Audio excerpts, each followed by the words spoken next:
राम राम। जैसा कि पिछले प्रसंग में मैं आपको बता रहा था, किस तरह कुंभकर्ण महाराज सुग्रीव को उठाकर लंका की तरफ मुड़ा। तभी प्रभु श्री राम ने उसको युद्ध के लिए पुकारा। कुंभकर्ण ने देखा ये कौन है। प्रभु ने एक बाण छोड़ा, सीधा कुंभकर्ण के हाथ पर लगा। उनके हाथ से सुग्रीव छूटे, सुग्रीव धरती पर आकर लेट गए। प्रभु श्री राम ने कहा, यदि ये बहुत देर युद्ध में टिका तो हमारी सारी सेना का विनाश कर देगा, अतः इसका वध करना आवश्यक है।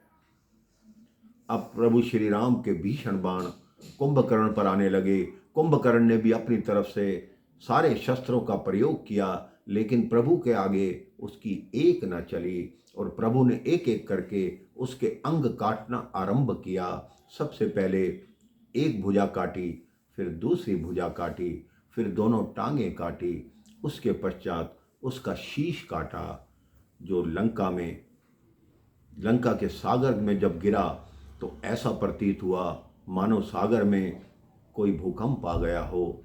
कोई इतना बुरा हाल हुआ, लंका में हाहाकार मच गया कि ये क्या हुआ, कुंभकर्ण मारे गए। अब ये समाचार रावण तक पहुंचता है कि कुंभकर्ण वीर गति को प्राप्त हो गया।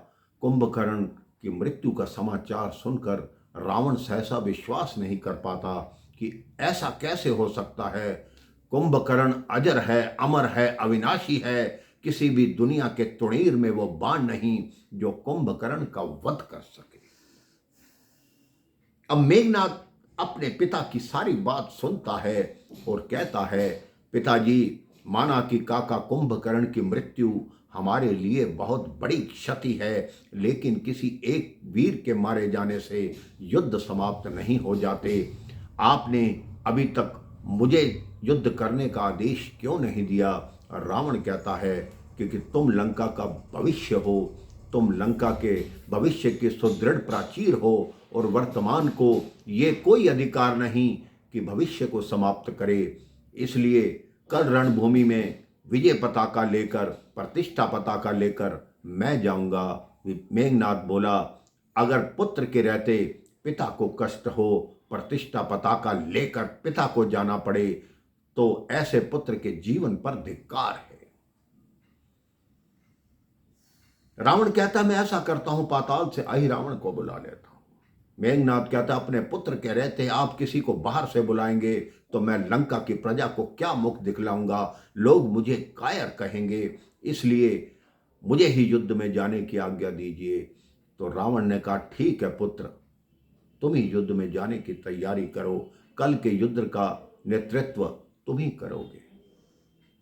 मेघनाद तैयार होने के लिए जाता है। इतने में महारानी मंदोदरी आती है कि मैं ये क्या सुन रही हूँ महाराज, कि कल मेरा पुत्र इंद्रजीत मेघनाद युद्ध भूमि में जा रहा है।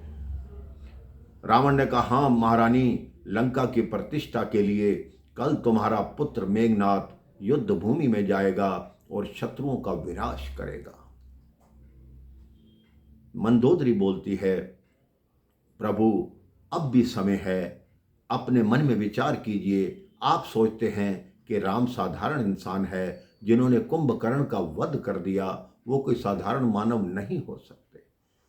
अब भी सीता को वापस लौटा दीजिए और मेरे सुहाग को बचा लीजिए।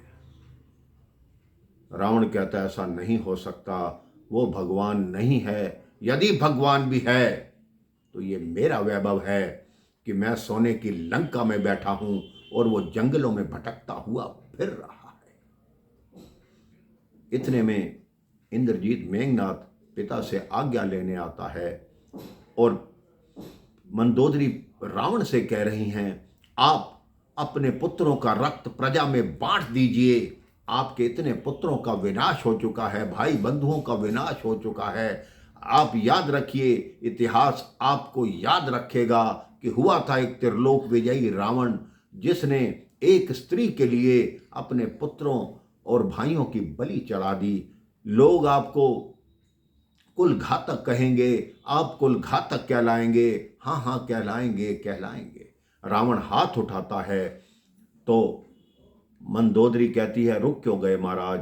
इंद्रजीत कहता है, माँ आप एक महारानी हैं और महारानी की अपनी एक धर्म होता है, उसके लिए सारी प्रजा समान है। यदि आप मुझे युद्ध भूमि में जाने से रोकेंगी तो लंका की कोई भी माँ अपने पुत्र को युद्ध में नहीं भेजेगी। इसके पश्चात क्या हुआ, क्या मेघनाद युद्ध में गया, विजयी हुआ, ये मैं आपको अगले प्रसंग में बताऊंगा। राम राम, जय श्री राम।